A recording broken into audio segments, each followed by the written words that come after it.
हा आहे सोनं देणारा तलाव. आश्चर्य वाटलं ना? खरोखरी धामापूर हा तलाव एका दंतकथेमध्ये प्रसिद्ध आहे आणि इथे हा जो बोर्ड लागलेला आहे त्या बोर्डवरती देखील लिहिलेला आहे. अतिशय सुंदर असा तलाव.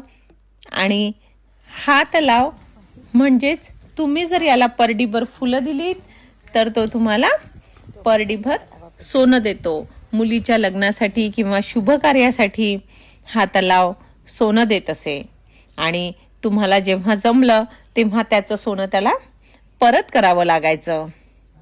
परंतु एका लालची व्यक्तीने हे सोनं त्याला कधीच परत केलं नाही आणि म्हणून आज तो तलाव आपल्याला सोनं देत नाही, परंतु सोन्यासारखं निसर्ग जरूर देतो. असा हा धामापूर